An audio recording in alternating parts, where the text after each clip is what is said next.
Hi, I'm Sarah Cowgill, along with Andrew Moran, Dave Patterson, Kelly Ballard, and Graham Noble. And this is the Conservative Five, Liberty Nation's online TV news program.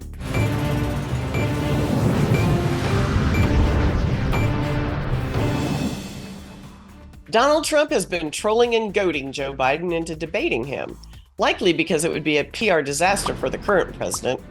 Trump can push the code red buttons relatively easy in this case. Finally, on the Howard Stern show of all places, Biden said he would be debating the Donald at some time. Now that Biden has declared his acceptance, will he go through with it or weasel his way out of it? Maybe both camps will accept a split screen format so they won't be on the stage together. Dave, you think that might work out for the big guys? Split screen would work technically, I guess. I mean, it would, whether it would be an appealing format for the audience, I think is debatable. But where Biden beat Trump last time in the debates, and I believe he did, was he had the ability to look at the live audience and directly into the camera and lie with sincerity. He was able to capture them with this look of, I am all for you. And it worked because there was some audience reaction. And regardless of the question that he was given, he just gave talking points back.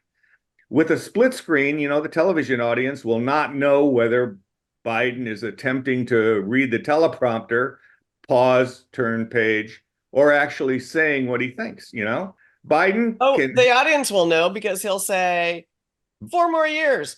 Pause, turn page. Repeat the line. Yeah, but he can with some difficulty, read words on a teleprompter, all the words, as we pointed out, even the delivery instructions. The format, though, Sarah, must force Biden into spontaneity, or gaffe land, as we like to call it. Live before an audience will do that better than before a split screen, and it'll help Biden. I think it would disadvantage Trump in that respect because he likes to respond. I'm just saying they're going to come up with some way that he's not going to be on the same stage with Trump. I'm going to posit a question to Kelly.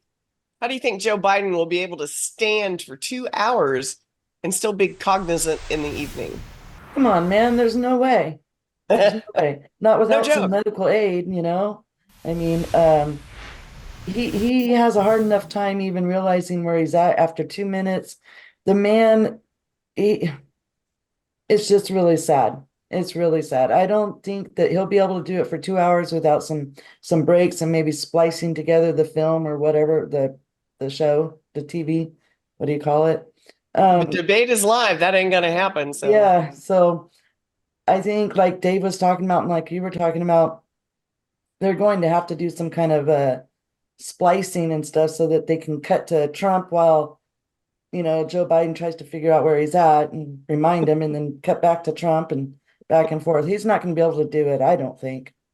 You guys underestimate Joe Biden. You underestimate him. I mean, you see how vigor he is when he does his half-second jog to the podium. So you guys really underestimate this man. Oh, okay. He takes the short steps on Air Force One, and he can't manage that. He trips over things. He walks off a stage in the middle of a speech. He shakes hands with invisible people. How's he going to stand on a stage for 2 hours and debate Donald Trump? Somebody tell me. I don't think it's possible. It might have been possible 4 years ago. I don't think it's going to happen now. Sarah, I think that anybody who sells the capability of the staff of Joe Biden to not prop him up in some way so that he stands there. He did it at the State of the Union, and I was amazed. I thought maybe he'd have like 5 minutes. A big shot of adrenaline pushed into 5 minutes and a dance off, but he didn't. He did what he did in the debates. He looked at the camera, he looked at the crowd, and he said his words. And that's what you can expect in the debate. Yeah, except for the big elephant in the room. literally, figuratively, any way you want to look at it, is Donald Trump, and he likes to poke at people. Well, I think Biden's biggest problem with the debate, and I actually believe that it's going to be very hard for both sides to agree to the format of a debate because Donald Trump will have so many restrictions put on him. I believe my personal view is this: from Trump's perspective, he should not submit to any debate where they're going to heavily restrict what he can and cannot do, because the biggest danger for Biden is that with his undeniable cognitive decline that's going on with him, he has been, look, up until 2020, and including the 2020 presidential debates, Biden has always showed himself, when he's on the debate stage, he has always shown himself to be calm, cool, and collected. He can say words, he can put them in the right order, he can make them, kind of make some kind of sense. And now he's having a lot of problems doing that. But the biggest thing is that Joe Biden was always Uncle Joe. He was always calm.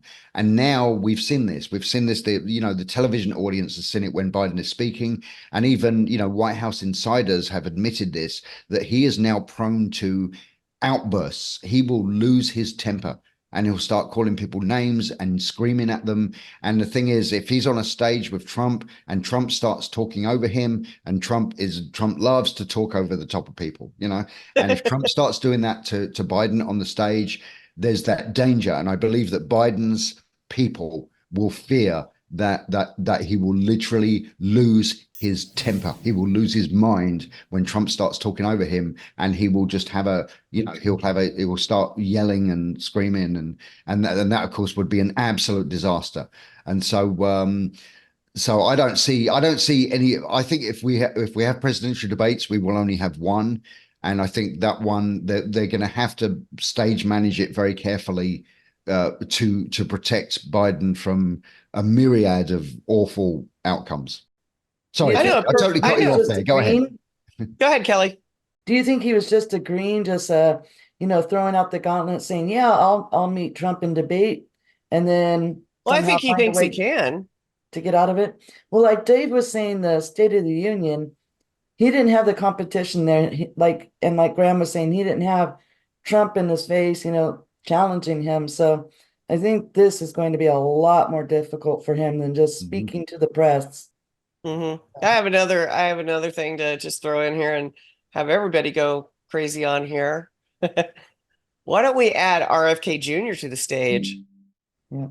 That would be a buffer for both men, and he's calm, cool, maybe and he'll be the VP for Trump, and then we can see how. That would be a pretty good teller of who's capable and who isn't. I personally, I think that's the best idea anybody could ever have, because it's mine, but whatever. No, I think you're onto something there, Sarah. Yeah, I really do. I think that's the way. I don't think, Sarah, that is out of the realm of possibility, because they have rules about the number of people that you have in terms of getting the percentage of the voters, how much money you've raised. And so by that time, JFK could have met those criteria. He is making great strides on getting his name on every ballot as an independent, and he's pretty popular with both sides of the aisle. Definitely from the grave. Definitely from JFK is really popular from the grave. Oh shoot, RFK. Sorry, but really, okay. I would see that the establishment would love if RFK was on the debate, because then if there's another person on the stage, that means there's less time for Joe Biden to make a gaffe or a blunder or talk about cannibals and talk about how great Bidenomics is. I don't know what would happen, but I want to see it happen. It's like anything can happen. Let's see it. Let's do it. Let's throw America into this and say, hey, here's your 3 top people. What do you want? Which one of these guys do you want? Can you imagine RFK and Biden trashing each other over social justice issues? I think we know who already wins that one.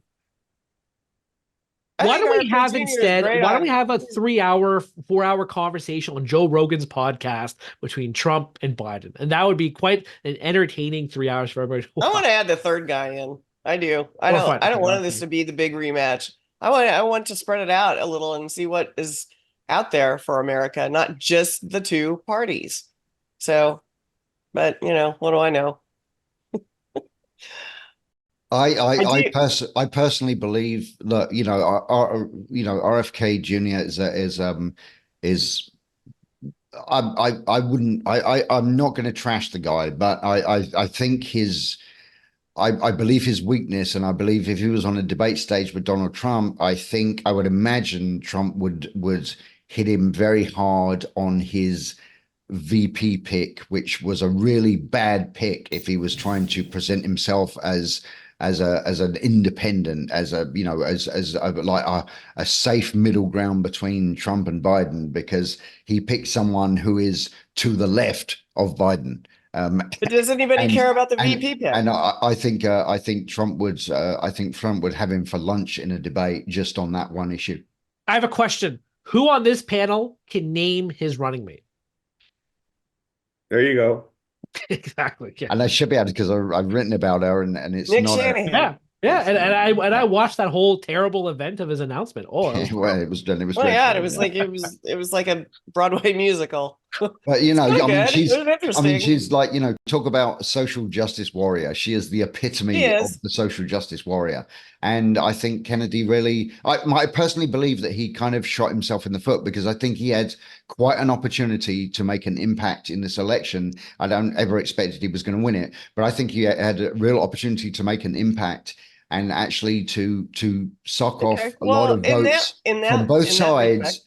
And then to me, that VP pick just it killed his. You can it say killed that the about myth Biden and Harris. You can say that about Trump and the mystery date. You can say that about every presidential candidate. Usually they fall off into obscurity. I don't know if she's going to make a dent in it or not. I don't know. I don't know if she's going to help or hurt. But I can tell you one thing: progressives don't like Joe Biden, so that might be where they land. Well, that's a good point. I'll give you that, Sarah. That's a good point. I take exception, Sarah. I take exception. What about William Weld and Gary Johnson in 2016? That was a dream libertarian ticket. That's when I think it's time to close. Thank you, Andrew, for giving me that little nudge. So let's face it, America deserves a debate between the candidates. Will it happen? Only Joe Biden's handlers know that. Thanks for tuning in. Thanks, panel.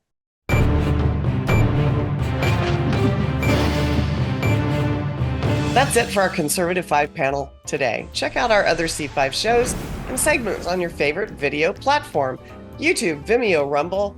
We're on them all. As well, Liberty Nation has its own Roku channel where you can see all of our TV productions. I'm your host, Sarah Cowgill. Thanks for joining us today. For free thinking, free speech, libertynation.com.